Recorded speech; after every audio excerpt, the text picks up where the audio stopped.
It's on. Just one of those. Is it? It's on.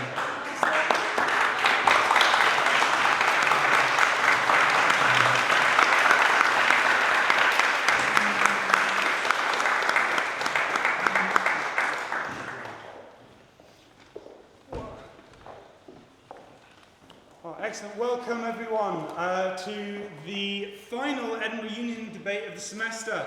We are so pleased to have you here and to all celebrate the beginning of December together with our fantastic debate and also with Kaylee afterwards. And we have already raised £300 for Edinburgh Children's Hospital, which is an amazing amount. They do fantastic work, and that's all down to you guys. So thank you so much.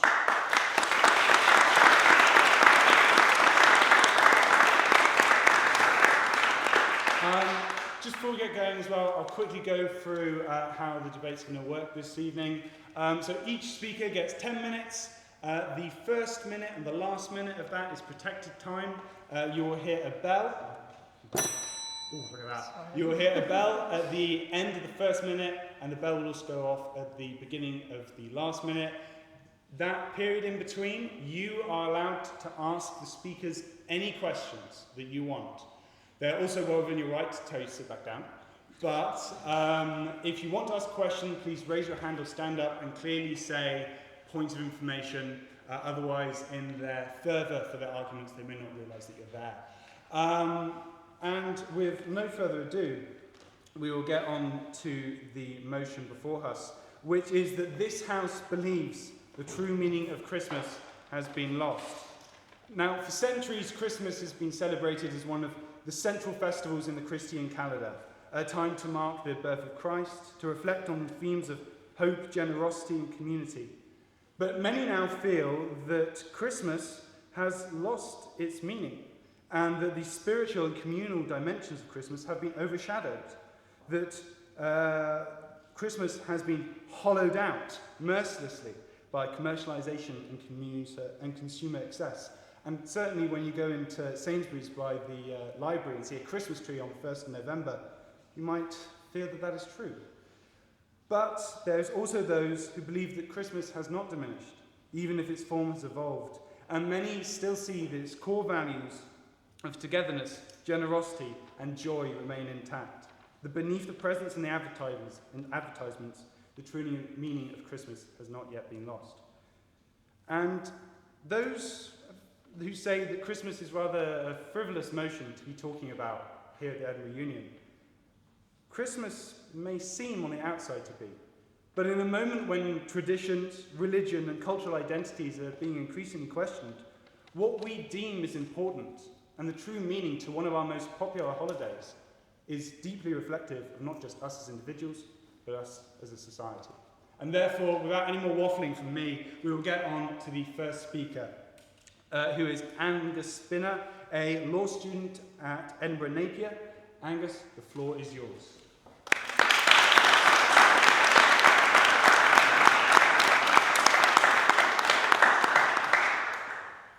Firstly, thank you to the esteemed participants and the honourable members of the House.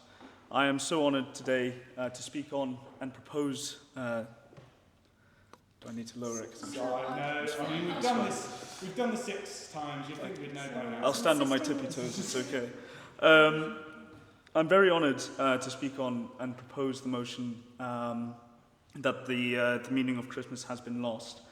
It is my belief, my personal belief, that those core tenets of Christmas, the ideas of generosity, of togetherness, of family, have been corrupt massively over the years from what that original meaning was. Indeed, before I begin my official argument, we have to establish what that true meaning of Christmas is. And for the purposes of this argument, it is the historical event or the birth of Christ. This is shocking. Yeah, that's fine. So that historical event, the birth of Christ, those many, many years ago, that event catapulted this idea of, giving to one another, spending time with those you love. there are some very important events. The three wise men indeed coming to visit Christ and giving those gifts. It's something that we've been observing. However, if it is to be believed that those exist, then why is it that almost 77.5% of Brits in the years of 2019 and 2020 did not gift to one of the largest charities, Gift Aid?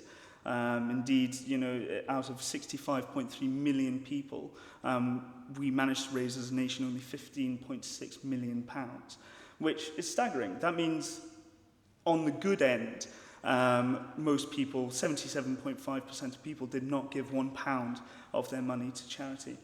If we are about giving, and Christmas is about giving, then where was that generosity? There was also the idea that if spending time together and that time with family is so important, then why is it that under a study by Dr. Byung-Do Kim at the King's College in London found that in 2024, December 2024, most families were budgeting on average £362. In my opinion, I don't think it's very telling of the fact that families are having to budget such a substantial amount in order to provide for their children, when in reality that first Christmas, I'm saying it again, many years ago, that first Christmas took place in such a humble abode. We're continuously pushed by ads, marketing campaigns, companies, businesses, I know they're the same thing, we're constantly pushed in order to have these lavish celebrations, to buy the most expensive gifts. Social media, as I'm sure most people in here will have interacted with, you always see some of the most glorious Christmas trees, the most expensive presents, the greatest food on tables, when over 4.5 million children in the UK are living below the poverty line. Some families can't afford that. Some people can't afford that at all. Will those families have happy Christmases? Because that idea of what happy Christmas in today's society looks like? Probably not. And that produces an incredible financial burden on those parents. So it doesn't make sense. Surely, because it came from such a humble beginning, even the most humble Christmas, perhaps just one turkey instead of two, I don't know, and some of the smallest gifts would mean more than having the most expensive thing, if that is what is important to us on Christmas Day. So essentially, these traditions that we have today, I feel, have been overshadowed, or have overshadowed these core ideals. For example, again, the Christmas tree and putting it up. Most people don't know the origin of the Christmas tree, and how important it is in Christian faith. We just put it up because we're told to put it up. We're not told the story behind it. Most people don't even, say anything about Christ on Christmas Day. Indeed, over half, half of the secular population have never sung a Christmas carol. Almost half, and almost half have believe that midnight mass should be abolished. If Christmas is about Christ and loving and the celebration of his birth, then why would we get rid of it? Why do we not mention Christ's birth in most households in the UK? And so, I believe that core spirit of Christmas is lost for that simple reason, that it has been overshadowed by corporate greed. It has been overshadowed by people not understanding what it means, what it truly means, and where it comes from. There we are. I'm not quite sure.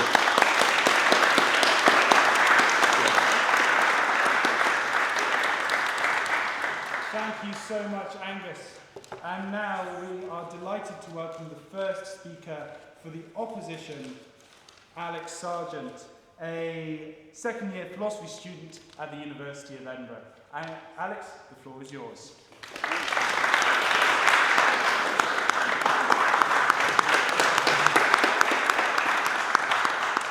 Merry Christmas, everyone. Right, so I'll just get straight into it then. We don't think that the true meaning of Christmas has been lost. In fact, we think it's alive and well, and we think if it is struggling, we can bring it back. So I've sort of got 3 key points that I'm going to go through, which will sort of set the tone for our arguments here on the opposition tonight, and hopefully give you some good ideas to doubt his and their scepticism and their negativity. Right, so my first point is that Christmas is contextual and gradual.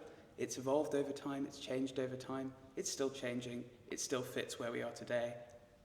That's the first point. The second point, religion isn't totally dead at Christmas. We're not in a totally secular society, and so if the meaning of Christmas is suggested by the proposition, which is that it's about the historical birth of Jesus, is correct, if that is the meaning of Christmas, I don't think we're as far from it as the proposition might suggest we are. And 3, supermarkets don't own Christmas. It lives in your hearts and it lives within your family's hearts, and I'll get into that a bit later. So, first point. The Bible doesn't say how to put up a Christmas tree. The Bible doesn't say where to hang your tinsel or your baubles. December 25th, the date that we mostly celebrate Christmas here in the United Kingdom and in a lot of the world, was chosen in the 4th century as a date to celebrate Christmas.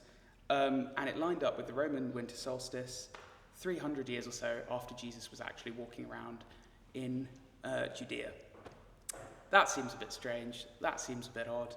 And what seems even odder is that Christmas for many Christians today is celebrated on January the 7th instead. It seems to me, then, that this is a tradition that is not set in stone. Christmas as a concept has evolved over time, and we can see this if we look back in time to early Christians. Irenaeus and Tertullian were 2 church fathers, sort of founding influences in theology and in the church, and neither of them listed Christmas as an important Christian celebration when they were making such lists as you did back in the day. And this sort of date of Christmas Day as a celebration has only really gained prominence throughout the Middle Ages due to a variety of factors, but one of the big ones is there was a sort of association, declined, with Charlemagne and Christmas Day, and this sort of boosted the importance of Christmas Day. So it seems like this is a tradition, us celebrating Christmas, that has evolved over time, and I would argue, therefore, that it's quite hard to say what a definitive meaning of Christmas is. It's a contextual thing, it's a historical thing. We've come to know Christmas throughout the centuries, and Christmas has come to know us and had changed with us. The Puritans, who were sort of, famous for banning Christmas, Oliver Cromwell, their sort of version of what the celebration of Christmas might mean would be quite different from ours. They wouldn't do drinking, they wouldn't do gift giving, but they would do prayer and contemplation. And would they not still be making homage to the birth of Christ in some way? I would say they would be. I think it's contextual, and I think it's evolved over time. Second point, religion isn't totally divorced from Christmas. I think everyone here who grew up in the UK, at least, has heard a Christmas carol or two, has probably sung them. We've all seen nativity scenes, and a lot of us in primary school have been in nativity scenes. I remember being a Roman soldier and an innkeeper who couldn't remember his lines. And I think, this sort of idea that we're in this totally secular society that just has nothing to do with the birth of Christ whatsoever at Christmas time is a little bit strange. I think I've seen a nativity diorama or two already, though I would say, having only being the 1st of December, it's a bit early. I don't think it's totally dead. But I think in a sort of less obvious sense, a sense that's more about narratives and about themes, the sort of values that we might associate with Christmas and with Jesus as a figure who was born on Christmas Day, we would hope, are still alive in Christmas today. I'm just going to go through some sort of Bible verses quickly. Mark 12:31, Jesus tells us to love our neighbours. In Matthew's Gospel, we have the sort of Beatitudes, blessed are the peacemakers, blessed are the meek, and so on. And then he goes on to tell us to forgo our anger and to reconcile our differences. A lot of these principles, to me, sound like they're quite in keeping with the Christmas spirit. I mean, not just forgiveness, but this idea of togetherness and of love and extending ourselves towards other people, to me, sounds quite in line with what we do at Christmas, where we gather together and we celebrate and we show each other kindness and love, and hopefully we all get along a little bit more. And, that sort of message that Jesus is about of humility and kindness and love, again, this is a sort of running theme, is well alive in the Christmas traditions, I would argue, of gathering together, family, gift-giving. Gift-giving is something we can find directly in the Nativity story with the 3 wise men, which was mentioned by our friend over there, giving gifts, gathering together. On the first Christmas, rejected once more, in the first Christmas, what do we see? In the Nativity scene, we see family and maybe some new friends coming off the hills with the shepherds, gathering together, celebrating what's going on, loving one another, hopefully, and it's pretty good. And it's sort of, these traditions that we have for Christmas, they've evolved for a reason.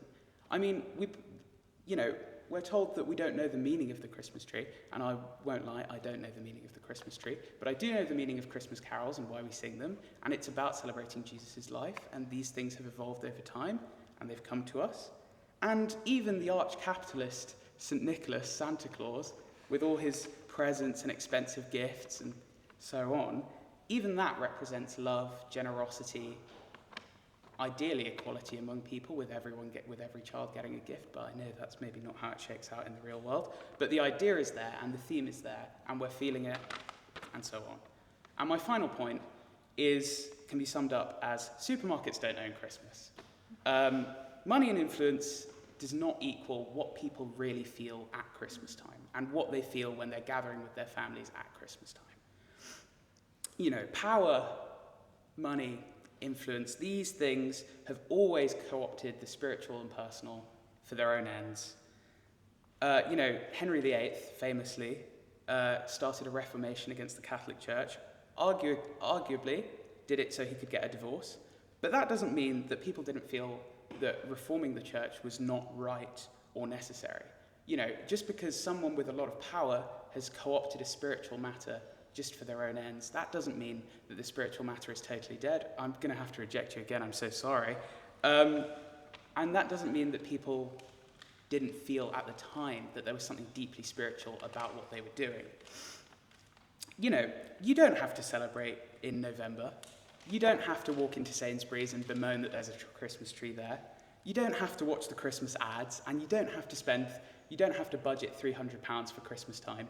You don't have to do these things. If Christmas to you is a deeply spiritual, religious, historical event, then you can celebrate it like that. You can spend real time with the people around you. You can feel real love at Christmas time. And you can keep these traditions alive in your heart. I don't think I have anything more to say. So, yeah.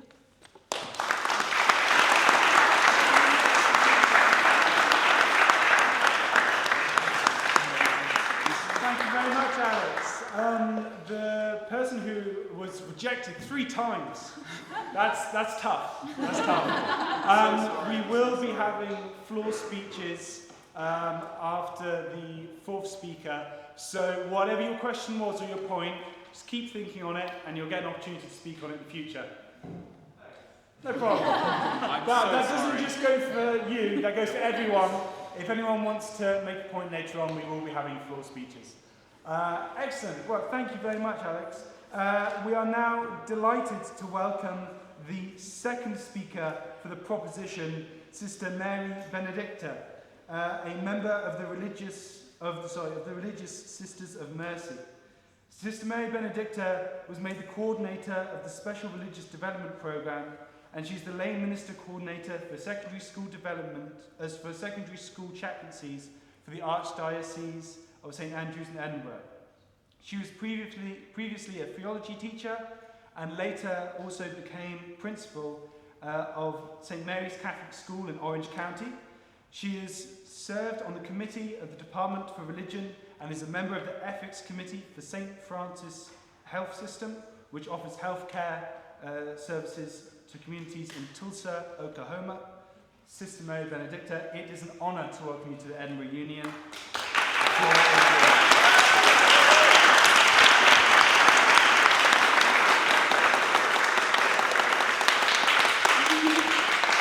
Thank you so much. I'm excited to be here. My first degree before I was a sister was political science, and I was quoted at my university for saying that I didn't think it was really real free speech. So I'm happy that you all are engaging in discussion and what divides. And it's often been said that you cannot talk about politics, religion, and business at the dinner table, and I say, what else is there to talk about? So this is quite exciting. I'm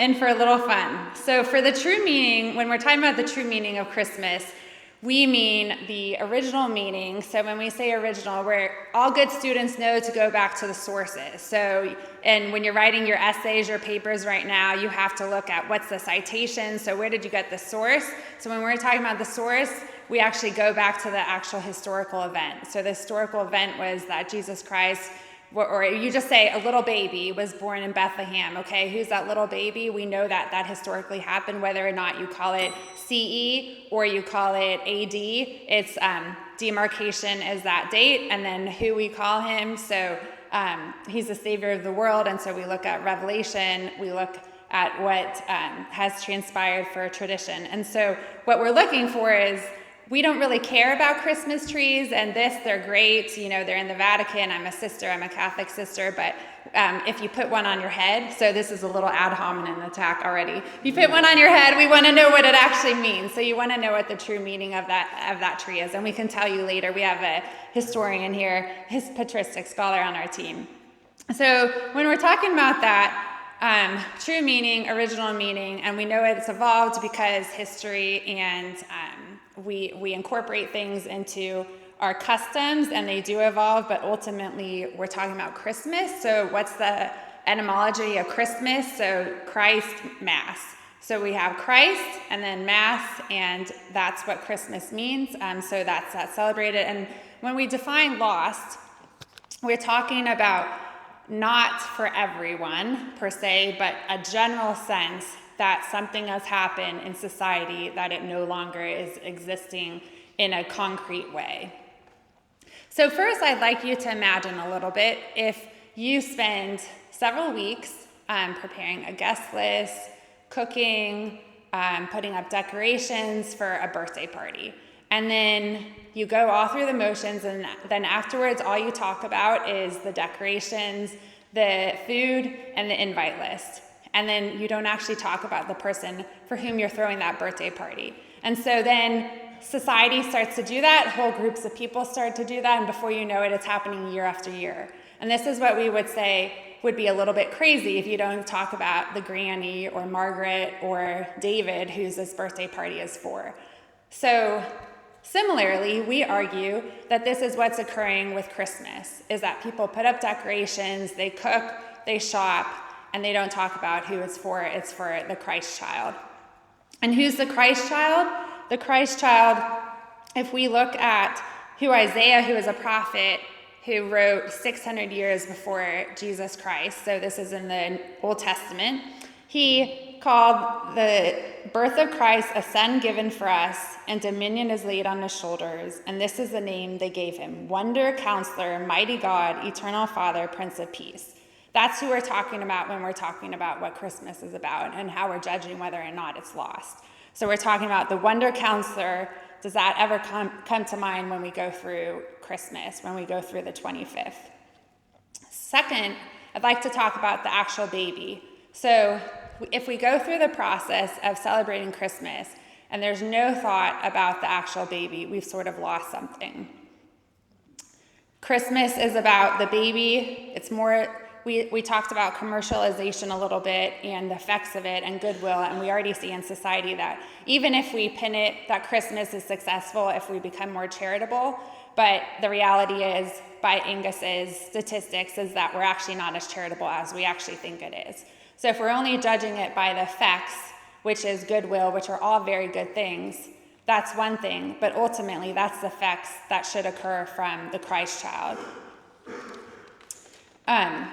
And St. Augustine, who many of you, if you're taking English, philosophy, so we have a philosophy student here, he studied in Calvinist theology and Catholic theology. So he was wrote in the early church, and so it was before the Reformation, it was before the divide. So everyone sort of attributes Augustine to being their person, to being their philosopher.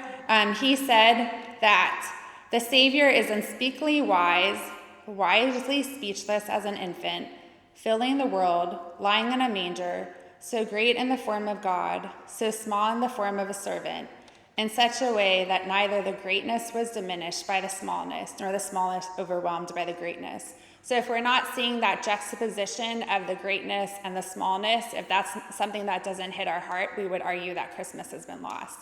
And finally, our third argument is about timing. So yesterday was the feast of St. Andrew. So if we know anything about the flag of Scotland, and you can tell I obviously don't have a Scottish accent, so I'm learning myself. But the St. Andrew cross, right, was he didn't want to be crucified like Jesus Christ, so he was crucified like this. And so that occurred yesterday, and liturgically in the church it was moved today. So at the cathedral, for example, here they're having celebrations there. But however, across the board in all of Christianity and Christendom, today is considered the second day of Advent. So we're just in Advent. We're not even close to Christmas. Advent is 4 weeks. Advent is 4 weeks for the Church of Scotland, for my parents' church, the Lutheran Church, for the church I go to, the Catholic Church. Okay, 4 weeks. So once we hit Christmas Eve, we are only at the beginning of the Christmas season. The Christmas season, which some of you know because you probably know the song of the 12 days of Christmas, actually goes to Epiphany. And really, historically, it went to the presentation of our Lord when he was presented in the temple. And so if you ever go to Rome, you'll see the Christmas tree often up until the 2nd of February. So if you have any Hispanic, Latino, many different cultures, Epiphany is just as big for them as Christmas Day is, actually, because that's when the wise men came. And so some of you have probably sung, "A partridge in a pear tree." Now, what's that partridge? The partridge and the pear. Okay, so the partridge, that's the first day of Christmas, right? So you start with the 12 days of Christmas. And that was written by clandestine Christians when Christianity was outlawed. And so we have that history where they actually, each one of those means something. And I wouldn't, if you even tested me without this piece of paper, I might not get them all. But for example, the 12th day of Christmas, which is Epiphany, those 12 drummers was the Apostles' Creed. So those 12 tenets. 11 pipers, the 11 faithful apostles, so without Judas. The 10 days, the 10 Lords of Leaping, 10 Commandments. Okay, so you keep going. So those were things that were used to culturally when Christianity was suppressed. And I would argue that most people don't know that now, but they sing that song and it's very, very popular, right? And that's something that across the board. So I think if you are one that is tempted to throw out your Christmas tree on the 26th and say Christmas is over, you may hopefully, everyone on both sides of the debate, even when we were talking in the room, we don't really probably want Christmas to be lost. However, it's hard to argue that culturally, given what people, how they're acting and how they're not practicing their faith or what they say about Christmas, that it actually has not been lost. And so I think, in summary, if you are to think about how it's celebrated and if it's just in the effects, if it's not even looking at the baby, and if you have no idea about the timing of it and you consider Christmas to be over on the 26th or the 25th, then perhaps we can argue that Christmas has been lost. Okay, I'll take any questions later. Thank you.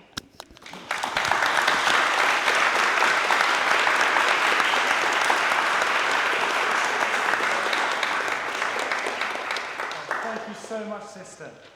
And now we will move on to the second speaker for the opposition, Nell Lewis, a first-year student studying religious studies and English literature at the University of Edinburgh. Nell, the floor is yours.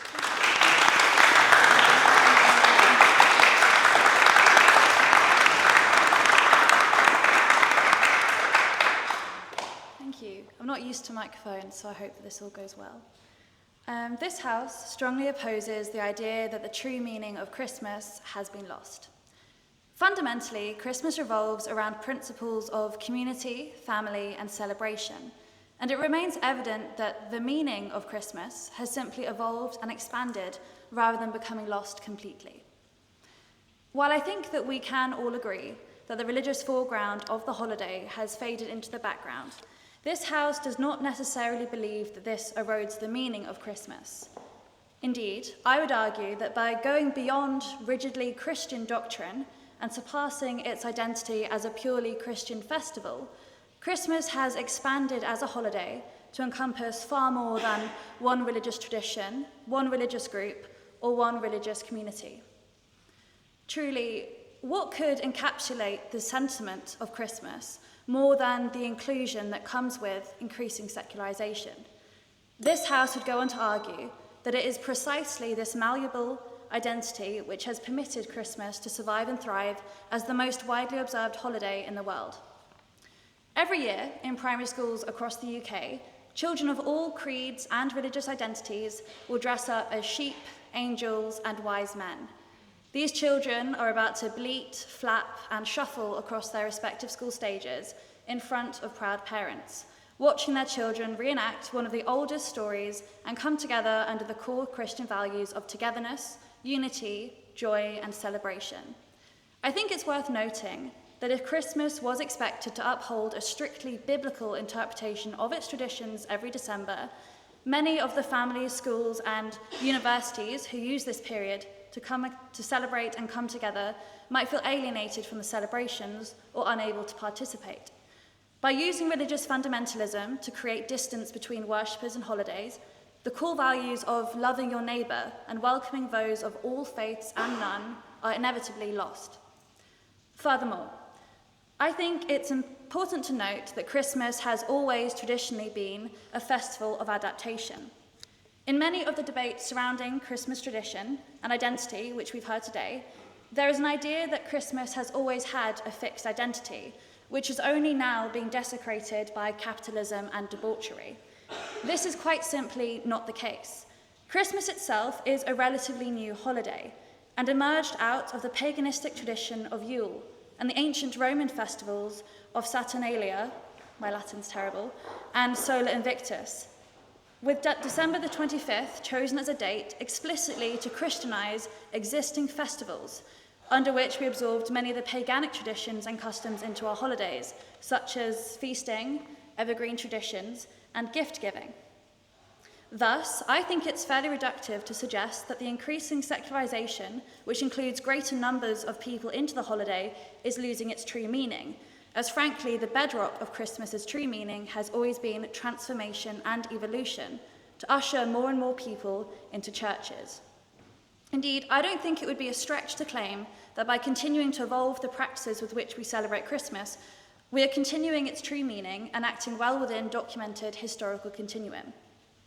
Moreover, whilst the relentless advertising of Christmas and ensuing mass consumerism is unavoidably an issue, it remains obvious that the economy benefits greatly from Christmas, including the health of our local churches, which on average will record about a weekly attendance of 800,000, a figure which over the Christmas period leaps to 2.3 million.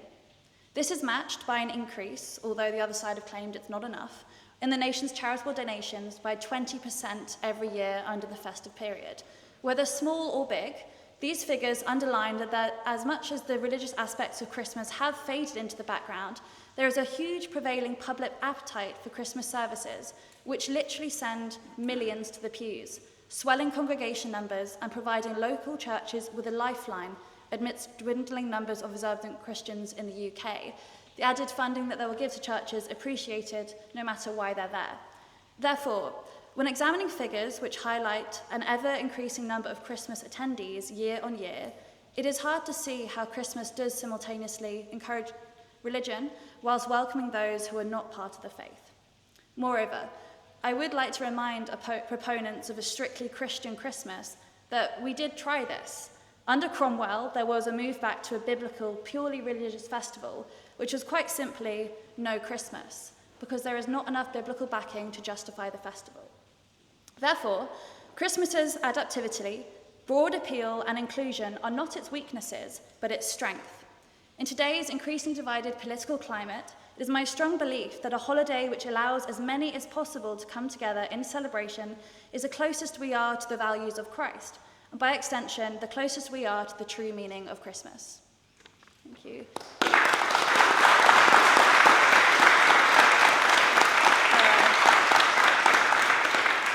If anyone's got any questions, the bell hasn't been rung.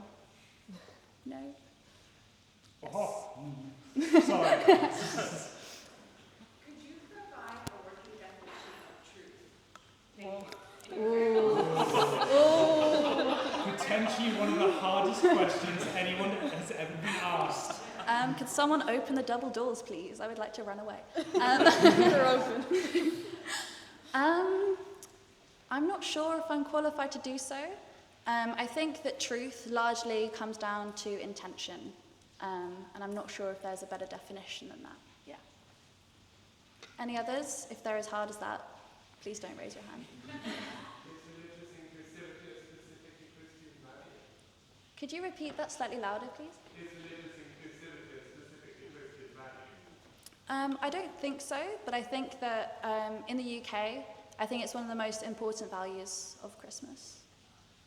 Anyone? Thank you very much now.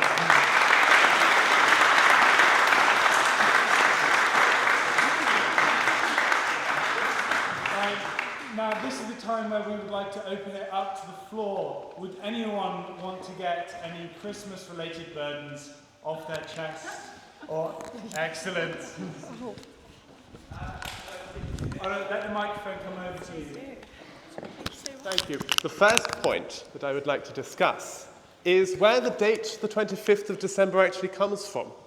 We've heard that Irenaeus and Tertullian placed it at a different date and didn't regard it as the preeminent Christian celebration. In fact, I've found a text known as the Apostolic Constitutions from the 5th century, possibly an Arian text that's suffered later corruptions to adjust its doctrine, that is produced by an entire Christian community, that says it's on the 25th of December and it is the preeminent Christian celebration. Now, as to what we're actually celebrating in Christmas, what I've heard from the opposition is the essentially weak point that Christmas is a celebration of togetherness, of community, of family. Do you think that these things did not exist before Jesus? Do you not? Hands up who doesn't believe in these things. Hands up who doesn't believe in these things at any point other than Christmas. Obviously it's not, but who is being born? It's not a baby, as we've heard from some on the proposition. It's, should we say, a full-grown man who depicted as such, in fact, even when an infant in some iconography, Orthodox iconography, who picked fights with basically every authority he discovered. He turned up tables in the temple, saying, "This has been turned. You've turned my house, my father's house, into a bargaining house." That is, they'd desecrated the soul of his religion, of Judaism, and who was born as the heir to all of creation, as Christians believe, into poverty. What can justify this kind of lavish budget on such a festival? I think with these considerations in mind, it's doubtful whether Christmas has ever been celebrated correctly in its true spirit. But today it most certainly is not.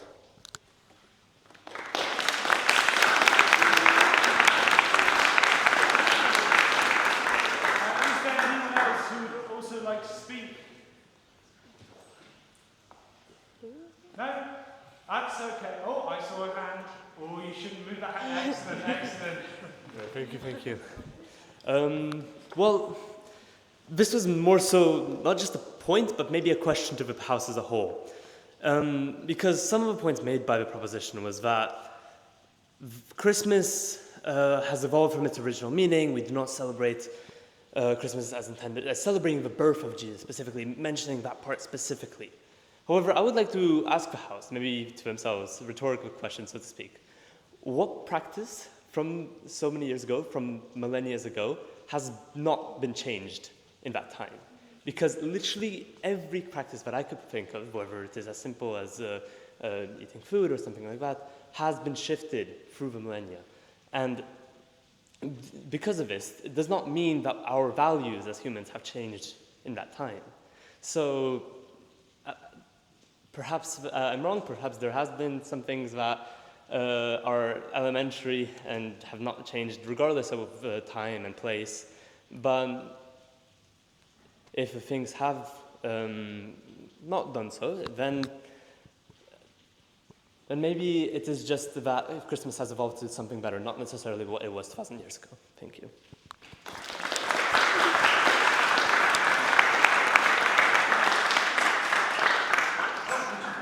Yeah, absolutely. Go ahead, Colin. Okay, also less of a actual point that I'm trying to make.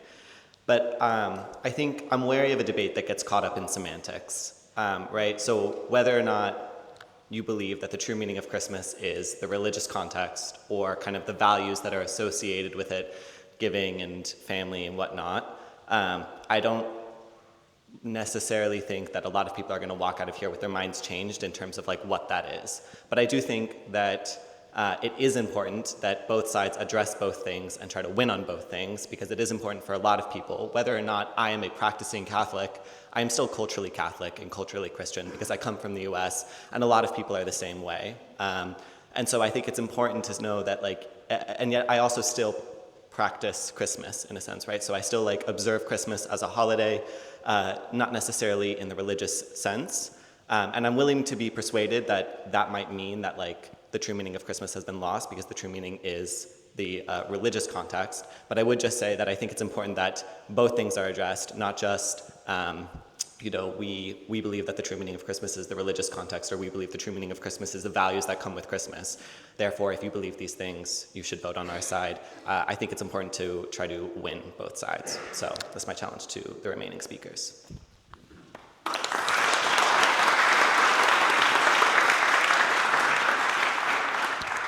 I can see the hand up there, but unfortunately, just because we're running out of time, that's very kind of. I like the tie. It's very nice.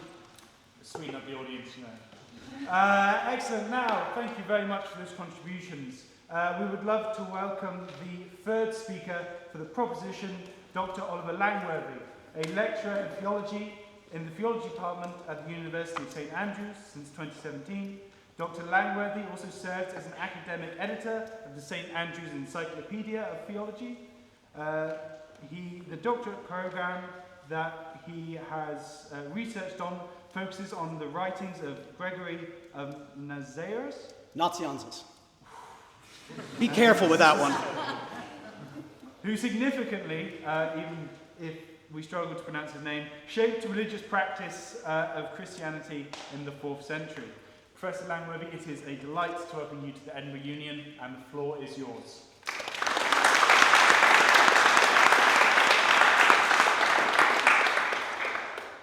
My sincere thanks to the House for this invitation to descend, Grinch-like, from St. Andrews, to deny the presence of the true meaning of Christmas among you. I feel I've finally found my true calling. I feel somewhat compelled to make a series of historical arguments. I had not intended to do so, but my honorable friend in the checkered shirt mentioned the apostolic constitutions. And of course, on hearing the name of a document so furiously edited by the Eunomians to support their baptismal practices, I can but act as a patrologist. But I will do my best, of course, to connect this to the proposition, because I do feel that the House must support the proposition that the true meaning of Christmas has been lost.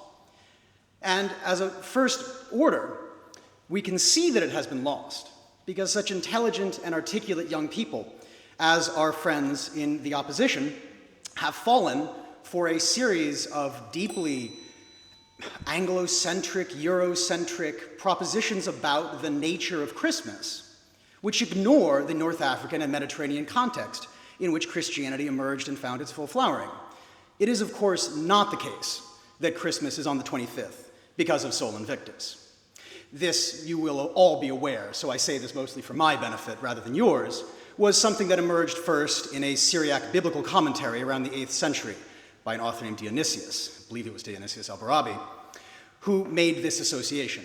And of course, you will all know that the politics of East and West Syria in the 8th century are such that he bore no love for the Roman Empire in any of its forms. A bit of spuria, in fact, intended to denigrate the practice. Has nothing to do, of course, with the actual date of Christmas. We could go on and mention Yule, of course, the sorts of connections that came to be made as, especially Northern European Christians, adopted practices in the 4th century as it spread. And of course, the true meaning of Christmas is not impacted in any way by cultural ephemera. I had my first teaching job in Tanzania at a small seminary. And obviously, there were rather few fir trees. They were in rather short supply. The true meaning of Christmas was not lost because of this. It was not impeded in any way. So, historical points aside for the moment. We've mentioned Cromwell. Actually, I'll do one more. No, one more. Sorry, I can't help myself. I'm vulnerable to this. We've mentioned Cromwell, of course, and it seems especially pertinent at this moment to say that it is not a lack of biblical evidence that most motivated Cromwell for the banning of Christmas. He derided it as, and I shan't use his language, but let's say he derided it as a Catholic imposition on Christianity. It is in fact anti-Catholic bias and its attendant political implications in the period that most motivated these decisions. Need we look further for evidence that the true meaning of Christmas is lost and alienated from us than that we reach for such spuria, for such historical bits of trivia to deny its cultural significance? And I, of course, think here especially about my honorable friend in the second row and his very fine point, that there are questions, of course, here of adaptation. Things change over time. I think no one would reasonably deny that. It is simply the case that practices do change over time. But we are lucky in many ways that religious practice, not merely Christian, but practiced throughout the world, are those things which connect us most enduringly and thoroughly to that which sits outside us, which sits outside the malleable currents of our present moment, and connects us to enduring traditions that bind us together as communities. Christmas, of course, is one of these. And of course, this brings me to my honorable friend at the front row. I'm most grateful for your mention of cultural Christianity. I think in many ways this is one of the most important questions before us when we're discussing the true meaning of Christmas. And it is a matter of enormous regret, and I'll say for whom in a moment, but for all of us, in fact, that we can speak very easily of a cultural Christianity, one denuded of its connection to its deepest traditions, whatever their denomination. They all share similar orientations that bind together people across their cultures. And this is not merely a matter for Christianity, of course. This is a matter for people of any belief. I'll expand on that. I'll venture a joke in a minute, actually. This is a matter for people of any belief. Whether you are a Christian, a Buddhist, a Hindu, a Muslim, or Jewish, you treasure your religion. You treasure your beliefs. The cultures and rituals that emerge from them shape you as an individual. If you see them denuded of their meaning, stripped of their reference, and made into easy things for business, for capital, to take advantage of you, I will take a point. This is great saying. There's no such thing as bad publicity. You don't think it's a great thing for Christianity to have some festivals? Is it a great thing for Christianity? Thank you. Is it a great thing for Christianity to have some festivals? I would hazard perhaps to say that if Christianity was not so denuded, it would not be in such need to say, well, at least we have something. And I think this is true of all of us. And I say now that if, again, you are not a Christian, you're next, right? Look, if you think that any event which a British council feels comfortable celebrating and putting up decorations for is rich with internal meaning, you're probably wrong.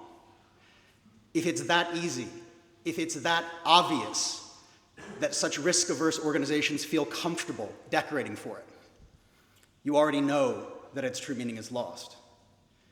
And you can see this happening already, that it is not merely Christianity which is sought to be rendered into, shall we say, culture, but other religions as well. In this vein, if you do not practice Christianity, I rather think you should support the proposition, because we'll see this happening over and over and over again. And again, coming back to my honorable friend in the checkered shirt, who made quite rightly the point, I wish I knew your name, who made quite rightly the point that Christ himself did not come easily or gently. We think here perhaps of the Gospel of Luke, that phrase which so defines Christianity for so many, and indeed Christmas. On earth, peace, goodwill towards men. If you can say that perhaps is the true meaning of Christmas, you have missed off the first part of the sentence. Glory to God in the highest. It is not a matter of peace or ease. It is a matter of upset, especially for governments, for those who would oppress, for those who would like religion to be easy for them.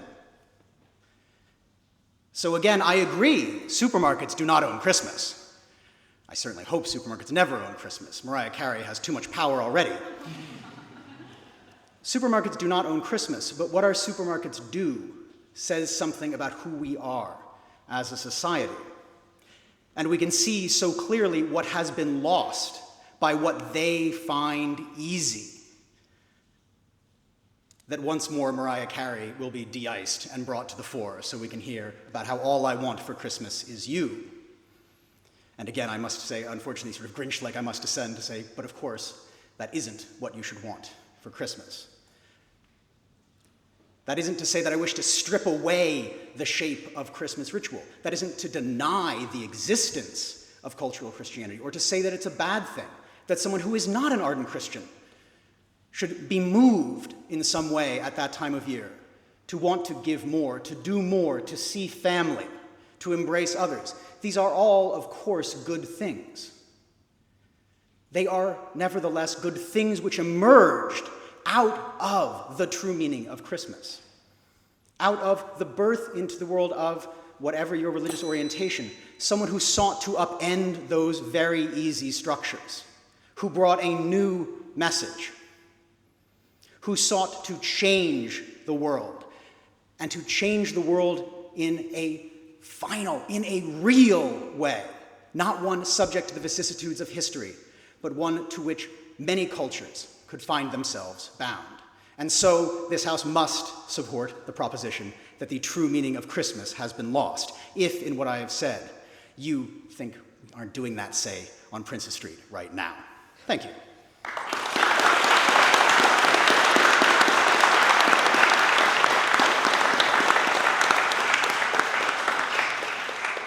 Thank you very much, Dr. Langworthy. Excellent. And now the chair would like to welcome the third speaker for the opposition, the Very Reverend Sally Foster Fulton. Now, New College is not an unfamiliar place for Reverend Foster Fulton, as she served as the moderator of the General Assembly of the Church of Scotland in 2023, their main meeting place being literally next door. She has also previously been the leader of Christian Aid in Scotland, and now serves as a global ambassador for the movement, and having previously convened the Church and Society Council, which supports the Church's advancement in issues such as climate justice, human rights, and poverty in Scotland. Reverend Foster Fulton, it is an honour to welcome you to the Edinburgh Union, and the floor is yours.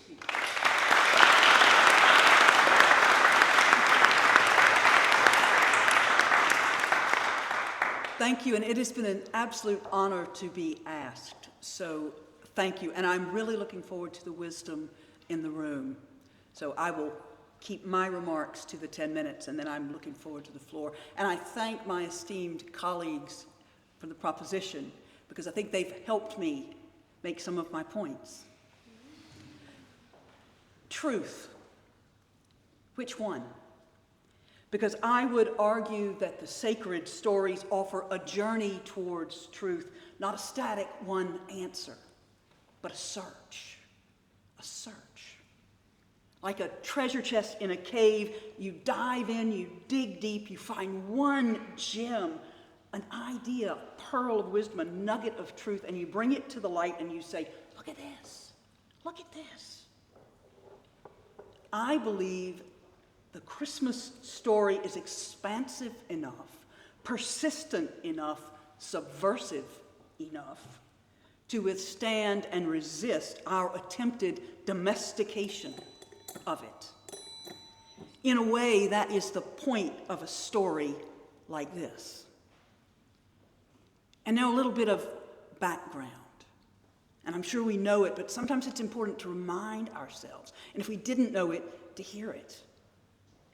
So, 2 Gospels in the New Testament speak of the birth of Christ, the incarnation, that birth narrative, Matthew and Luke.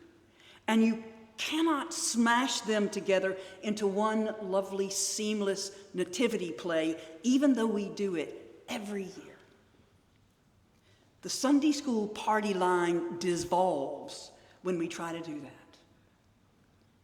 So the Gospel of Matthew, very Jewish in outlook, and Jesus is the fulfillment of a saga. You can look at similarities with another deliverer in our text, and it could be argued that Jesus is Moses on steroids. The story including the wise men coming from the east and visiting Herod, who wants to destroy anyone who threatens his power. When the wise men return, they go back a different way, but Herod will not be thwarted. Before the horrifying story of the slaughter of the innocents, male children under 2 years of age, echo of Pharaoh's killing of the Israelite boys, and then the family flee to Egypt. They return to the scene of the original violence, but they live in peace.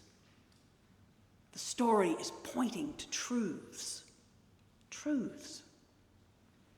We could look to other similarities or one-betterings in that story.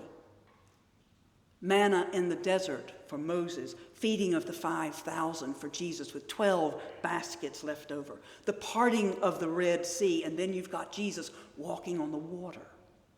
Anyway, in Matthew, there is no census, there is no manger, there are no shepherds.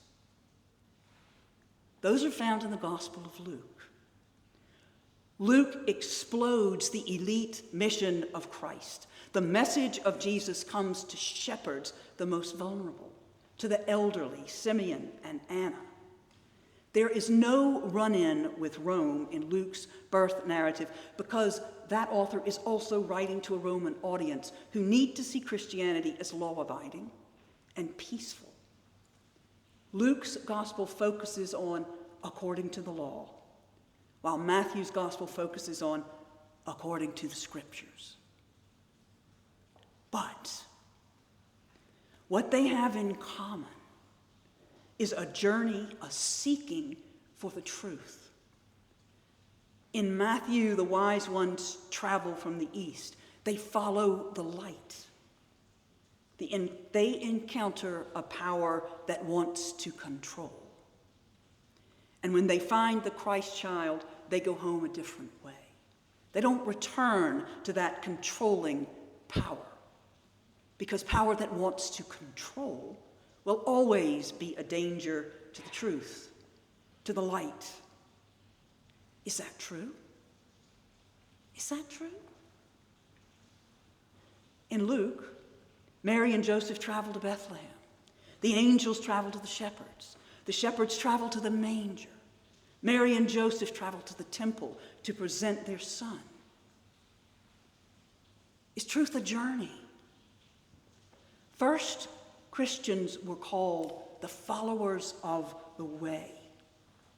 So this house would argue, we cannot lose the truth of Christmas. It is expansive enough, persistent enough, subversive enough to withstand and resist our attempted domestication of it. And I do not argue with the fact that it has been domesticated and that we try to control it, to capture it, to contain it. But those truths are a journey. I get a little bit nuts when I hear Christian values. These are the ideals. These are the best we human beings can come up with. And they're all across our religions. The truth is a journey. And this is a story about the birth of light, the birth of love, the birth of justice, of peace. And it's not an easy walk. And this story tells us that. It sings it to us. There are also some wonderful things. They're gems unearthed. And again, these are not facts. These are truths to conjure with. So I'm going to put them as questions to you. Is light stronger than darkness? Is it? Is real power housed in vulnerability and a willingness to risk yourself for others? Is it? Is it? Is love planted more deeply than all that is wrong? Is it? Does God choose to be in, with, around us? Incarnation. Is there a spark of the divine in every human person? Is birth hope embodied and to be cherished? Every birth. This house believes that the true meaning of Christmas cannot be lost, no matter how hard we try to domesticate it. Thank you.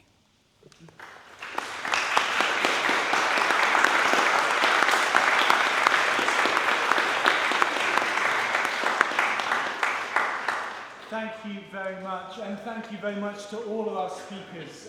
We are now opening up to the floor, and anyone can ask a question of either side. Our hand went straight up over there. In fact, but Tash, Yeah. they can have my microphone. Oh. Purple. Shorts.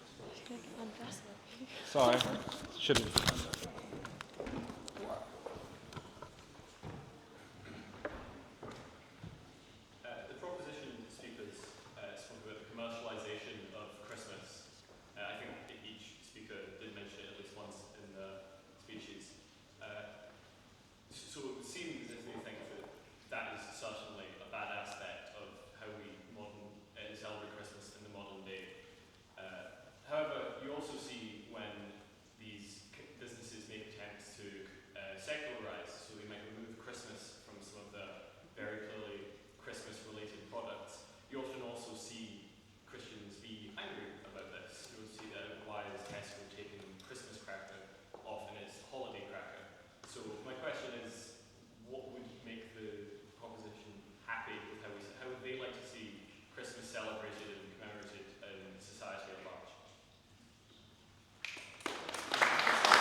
Thank you very much for your question.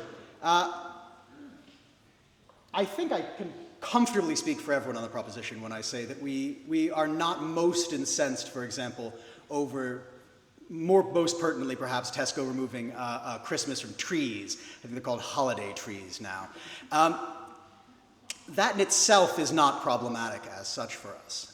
It isn't, again, I've made a Grinch allusion, so I should probably stick to it. It isn't as if we're descending to, sort of steal all the presents and say that, well, really, unless we're all just sitting around quietly and comfortably and discussing, the birth of Christ, it's not really Christmas. So the very fact that we're having that discussion, I would say, points to the loss of the true meaning of Christmas. These are irrelevances. There are those who are incensed by them. There are those who see them as the loss of a certain kind of cultural Christianity.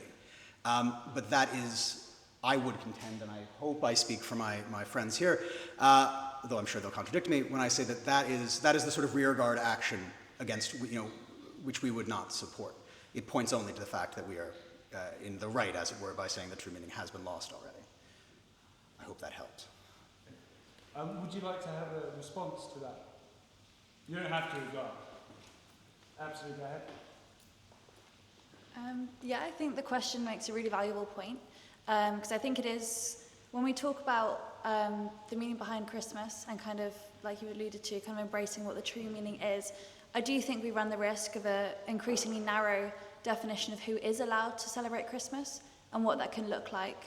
And I think it is important to remember that we cannot make windows into men's souls. So having a broad celebration which people can decide how they want to celebrate is exactly what the opposition would support.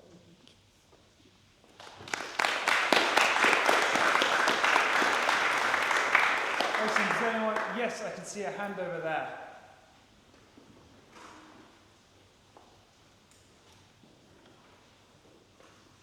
Hi. So I'd just like to maybe inquire further, maybe challenge the opposition's sort of, I guess, I think 2 or 3 you mentioned, that with sort of the evolution of Christmas, with increased secularization, the meaning of Christmas isn't innately removed because we've just adapted to different circumstances. I argue against that because, like, it's just, I think you're confusing it because you say that it's retained because Christmas retains these values of love, hope, joy, but where do these values come from? They come from the birth of Christ, and secular society just tends to water these values down. We have these values, but we're completely ignoring the source of it, and it is a product of a society that really wants to attest to Christian values, wants to embrace them, without actually acknowledging the source of it, Christ, because, we're secularized, we don't want to talk about the topic of religion, it's uncomfortable, we want to retain these values and traditions, but, not stick to the traditions that lay the foundation. So I guess my question is, do you really think that we can detach these values of love, hope, and joy, which are universal values, but can you really say that the true meaning of Christmas is retained through that? Yeah.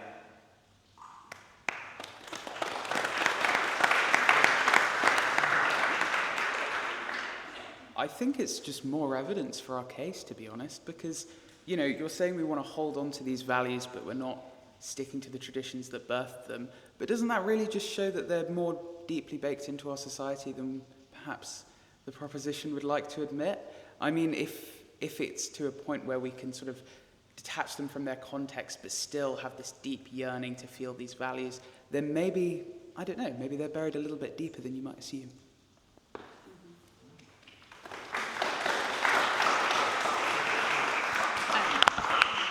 Just to respond to that, I think we're at a deeper question of a debate of a metaphysical concept of truth, and our dear opposition talked about truth being a journey. However, we can journey to all sorts of things. We can journey towards human trafficking. We can journey towards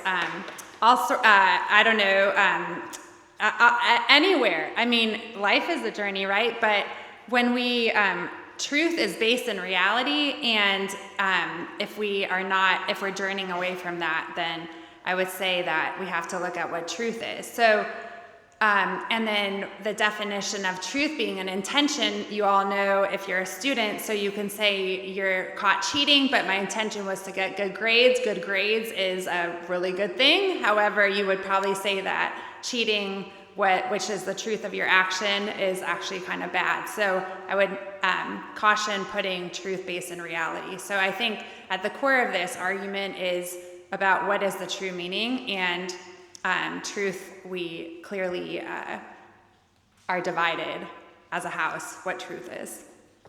Thank you. Absolutely. And just to follow on from that, truth equaling fact is a very recent phenomenon. Truth in story, truth in poetry, truth in culture, that truth and that journey towards it. Yes, of course you can journey towards all sorts of things, but what we're talking about in this story is a pointing on the way. This story is leading you into a different space. That story is giving you truths that light your path. And those truths are not going to lead you into human trafficking. If the story is about love and peace and justice and sharing and sacrificing yourself for the benefit of others, that's a powerful, powerful truth. And it is based in reality, but it's a path that you follow. So this house would say, I hear what you're saying, but I think truth is much more complex and deep and rich than just what's in reality.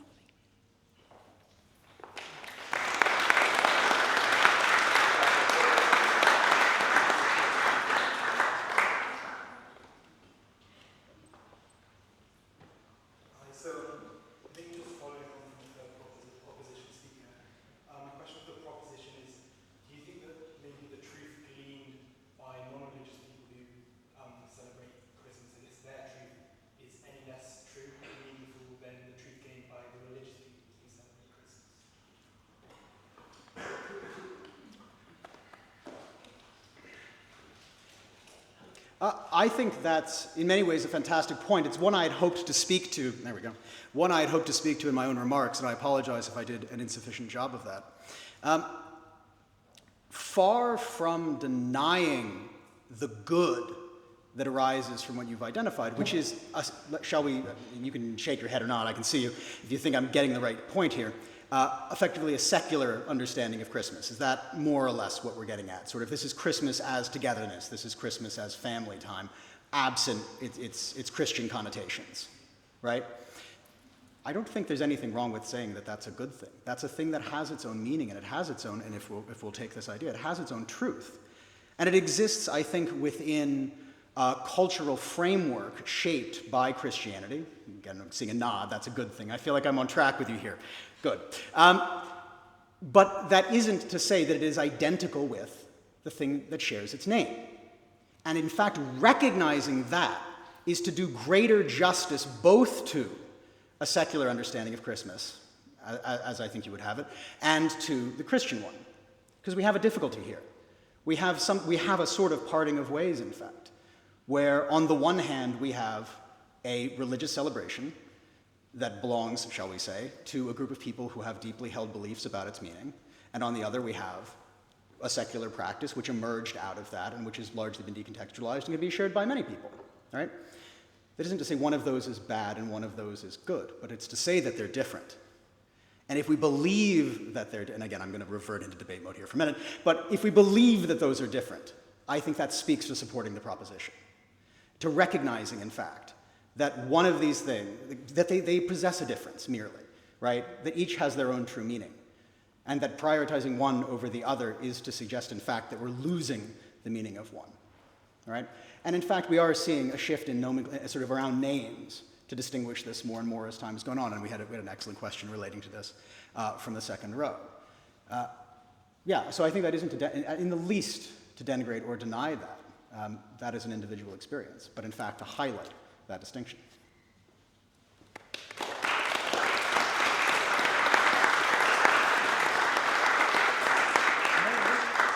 Okay, excellent. If there is, would you like any right to reply to that? No, that's okay, that's okay. Well, I've just seen our wonderful treasurer, Finley, at the back, waving at me. He's gone now. Waving at me, telling me that the Cayley band is here and that they are beginning and want to get ready to set up. So what I will ask is that we can have our summation speeches. These can, just to wrap up the debate, and then we'll move on to a vote. Then we'll be getting out the mince pies and the Cayley band. So can we have the summation speeches from the first speaker for the proposition, Angus?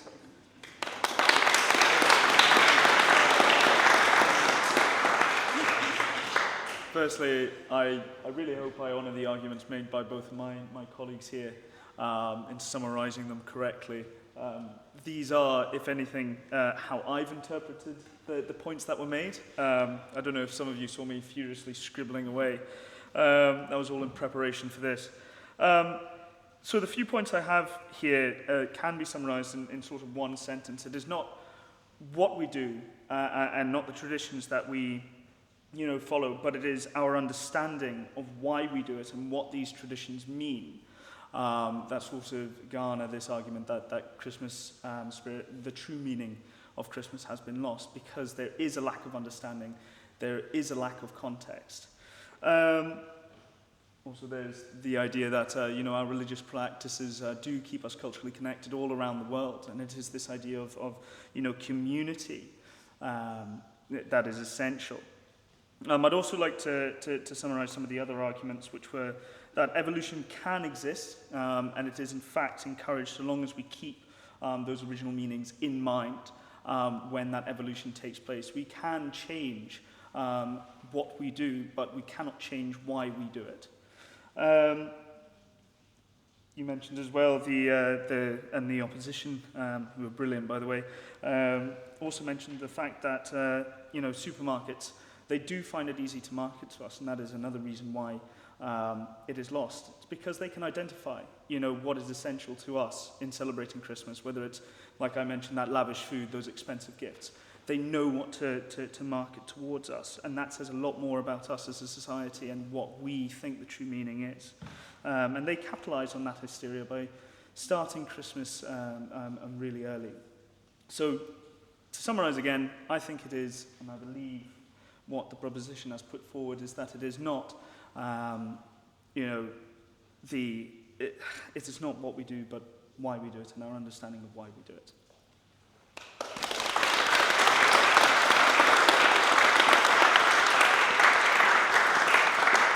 Thank you so much, Andy.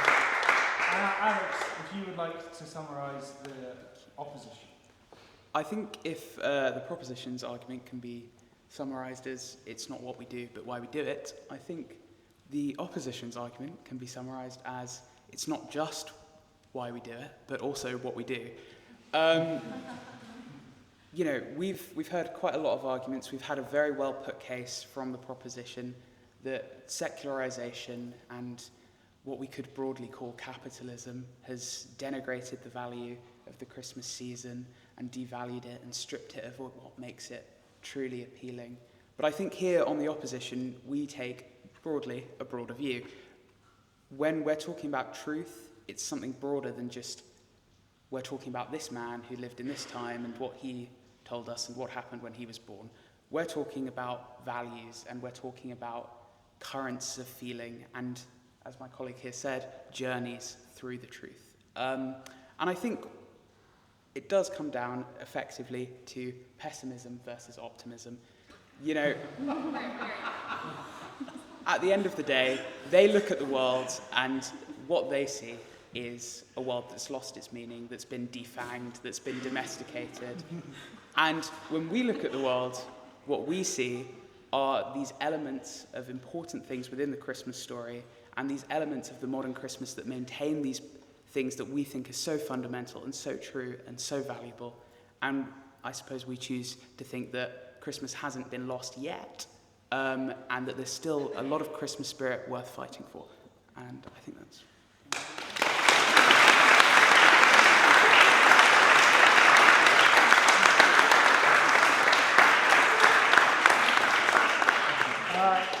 Thank you so much, everyone. This has been a really fun debate, and a special thank you to all of our speakers this evening. They have been wonderful, and this is such a nice way to start December, whether it's the Christmas season or not. We've discussed. But what it definitely is now time for is our Kaylee. So if I could ask you all, what we will be doing is, if you could all stand up, take your seats and push them to either side. You can... Yeah, don't worry. Once you've pushed your seats to either side, we will then vote. Here at the Edinburgh Union, we vote with our feet. So if you would like to vote for the proposition, please leave through that end door, but come around through the corridor and enter back in through this door. And if you would like to vote for the opposition, please exit through this door and go around and come back in through that door. This does mean there's going to be a little bit of a queue, but I'm sure that we'll all be able to manage it. Looking forward to seeing you all at Coney, and thank you so much.